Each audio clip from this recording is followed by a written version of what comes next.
नमस्कार, आप देख रहे हैं सेहत टहलका। मैं आपके साथ श्रुति चावला। देखिए, आजकल कानों से संबंधित बीमारियां काफ़ी बढ़ती जा रही हैं। लोगों को सुनाई देने में काफ़ी दिक्कत आ रही है और सबसे बड़ा इसमें मेजर जो दिक्कत रहती है वो ये रहती है कि आजकल लोग ईयरफोन्स, हेडफोन्स का इस्तेमाल काफ़ी ज़्यादा करते हैं, जिसकी वजह से भी काफ़ी परेशानियां फेस करनी पड़ती हैं कान से संबंधित। तो आज हम मौजूद हैं सिविल अस्पताल में और हमारे साथ मौजूद हैं डॉक्टर शिवांशी। नमस्कार।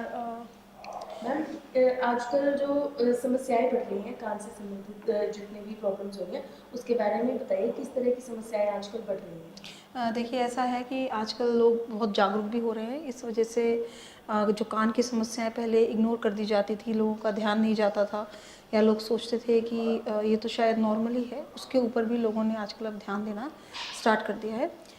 हमारे जो स्टैटिस्टिक्स हैं वो ये कहते हैं कि 1% ऑफ जनरल पॉपुलेशन को कान की कोई ना कोई बीमारी होती है।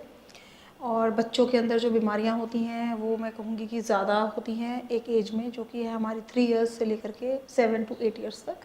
क्योंकि उस समय हमारे कान के पीछे के जो टॉन्सिल होते हैं, नाक के पीछे के टॉन्सिल, गले के टॉन्सिल, वो बढ़ते हैं, उनमें बारी बारी इन्फेक्शन होता है। खासकर आजकल जो प्रोसेस्ड फूड बच्चे खा रहे हैं, ठीक है, इस कारण से बार बार इन्फेक्शन की वजह से कान के पर्दे के पीछे उनको इन्फेक्शन होता है, पानी भर जाता है, तो उनकी कान की सुनाई पे असर पड़ना लगता है। इसके बाद जब आजकल लोग टीन एज में पहुंचते हैं तो आजकल डीजे, क्लबिंग और साथ में कान में ईयरफोन्स लगाना बहुत कॉमन है। और लोग आजकल कंप्यूटर पे ऑनलाइन क्लासें लेते हैं, तब भी ईयरफोन्स या अपने हेडफोन्स लगा करके बैठते हैं। तो हमारी जो रिकमेंडेशन है वो ये है कि आप एक समय पे मैक्सिमम 40 मिनट से ज़्यादा हेडफोन्स का इस्तेमाल नहीं कर सकते। इसके बाद आपको ब्रेक लेना चाहिए। उसमें भी हमारी जो वॉल्यूम होता है कान के ईयरफोन्स का, वो काफ़ी ज़्यादा रखते हैं लोग। यहाँ तक कि जो साथ में अगर कोई बैठा है तो उसको भी सुनाई दे रहा होता है। तो ये ठीक नहीं है, क्योंकि जो हमारे कान हैं वो बहुत सेंसिटिव होते हैं। और जो हमारी डेसिबल लेवल में हम काउंट करते हैं, हम मेजर करते हैं कि कितना वॉल्यूम है, तो हम ये मानते हैं कि जो घंटी है हमारी घर की, वो सबसे ज़्यादा तेज़ होती है, वो 90 डेसिबल पे होती है।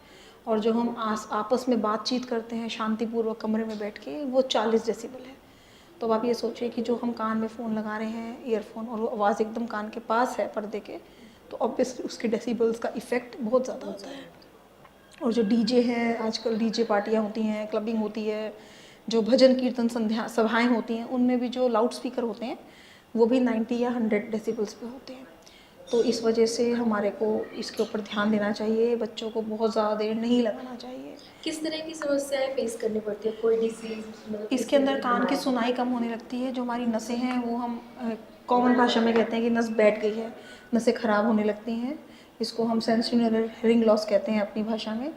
और एक बार ये हेयरिंग लॉस शुरू हो जाए तो ये ठीक नहीं किया जा सकता, ये ठीक नहीं हो सकता, ये रिवर्स नहीं हो सकता। आप नई नर्व या नया नस आपका शरीर नहीं बना सकता। तो जो भी आपको नॉइज़ की वजह से हो रहा है, या आपने एक तरह से अपने कान के पास नॉइज़ लगा दी है, इसकी वजह से जो लॉस है वो परमानेंट होता है। तो इस कारणवश हमारे को अपने कान के ध्यान रखना चाहिए। इसमें बंदे को कान में झंझनाहट हो सकती है, कान में सूं या सीटी की आवाज़ आ सकती है, चक्कर आ सकते हैं, और धीरे धीरे व्यक्ति को फील होने लगता है कि मुझे सुनाई नहीं आ रही, और उसमें भी क्लैरिटी ऑफ वर्ड्स नहीं होती। यानी कि बंदा ये कहता है, व्यक्ति ये कहता है, मरीज़ मेरा, कि मैडम मुझे सुन तो रहा है, समझ नहीं आ रहा। तो सबसे पहले जो लॉस होता है वो उस ना समझने का होता है। आप सुनेंगे, आपको सुनाई देगा कि व्यक्ति ने, सामने वाले ने बोला, परंतु क्या बोला ये नहीं समझ आ रहा। तो ये फर्स्ट साइन होता है हमारा सेंट्रल हेयरिंग लॉस का। तो अगर व्यक्ति ज़ोर से चिल्ला करके भी बोलता है तब भी उसको समझ नहीं आ रहा, तो हियरिंग एड्स लगानी पड़ती हैं बाद में। इसके अलावा जो बूढ़े लोग होते हैं उनकी भी नसें उम्र के साथ साथ बैठ जाती हैं। खासकर जिन लोगों को डायबिटीज़ है या हाइपरटेंशन है या और कोई ऐसी बीमारी है साथ में, तो उसकी वजह से और भी जल्दी रेट पे नसें बैठना स्टार्ट हो जाती है। किसी ऐसा कुछ रहता है, किसी कोई खतरा कि कान से सुनाई देना ही बंद हो जाएगा? हाँ जी, कान से सुनाई देना बंद हो सकता है अगर बहुत ज़्यादा लाउड नॉइज़ है। कई बार कान की नस जो होती है उस पर एकदम से लाउड नॉइज़ से चोट लग गई और उस पर कान की नस एकदम बैठ सकती है, ये भी हो सकता है। ऐसे में व्यक्ति को तुरंत 24 घंटे के भीतर कान नाक गले के डॉक्टर को दिखाना चाहिए और प्रॉपर इलाज कराना चाहिए। कई केसेस में ऐसे नसें हम बचा सकते हैं जो तुरंत बैठी हैं। जैसे कोई फैक्ट्री में था, एकदम से कोई ब्लास्ट हो गया तो एकदम से उसकी नस बैठी, या दिवाली टाइम पे बहुत कॉमन होता है, पटाखा बजा कान के पास, ज़ोर का पटाखा था, तो उससे एकदम से कान में सूं की आवाज़ आई, कान गुम हो गए और उसके बाद आपको झंझनाहट हो रही है और आपको लग रहा है कि मुझे सुन नहीं पा रहा एक साइड से, तो आप प्लीज़ आकर के 24 घंटे के भीतर भीतर कान के डॉक्टर को दिखाएं। और अक्सर ऐसा रहता है कि लोगों के दिमाग में ये मिथ रहता है, उसकी क्लैरिटी जानना चाहते हैं कि कई बार कान में कुछ पार्टिकल्स होते हैं जिसे आम भाषा में कहते हैं कूड़ा फंस गया है या गंद है, तो उससे सुनाई कम देता है, ऐसा क्या रहता है इसमें? ऐसा है कि जो हमारे कान होते हैं ना, नॉर्मली ही वैक्स बनाते हैं, जिसको हम गंद मानते हैं, पर वो नॉर्मल होता है और नॉर्मल कानों में ही वैक्स बनता है। जिन लोगों का नॉर्मली रोज़ रोज़ वैक्स नहीं निकलता, हम ये जब खाना चबाते हैं बोलते हैं तो अपने आप वैक्स कान के पीछे चला जाता है। ठीक है। तो ऐसा बचपन में कहा जाता था हम सबको, अगर आपको याद होगा, कि कान के पीछे भी साबुन लगा के नहाइए, तो वो बेसिकली वैक्स होती है, डेली वो निकलती रहती है, हमें पता नहीं लगता।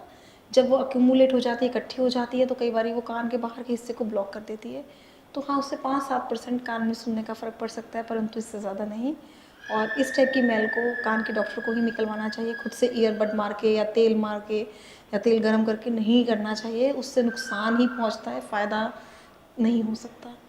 तो ये है, उसके लिए हम दवाई देके पहले मैल को थोड़ा नरम करते हैं और फिर निकलवाते हैं। ठीक है, तो ऐसे ही होता है। ठीक है, तो धन्यवाद। ये थी हमारे साथ डॉक्टर शिवांशी। अगर आपका कोई सवाल है तो कमेंट सेक्शन में लिख दीजिएगा और ऐसी अपडेट्स को जानने के लिए देखते रहिए सेहत तहलका। शुक्रिया।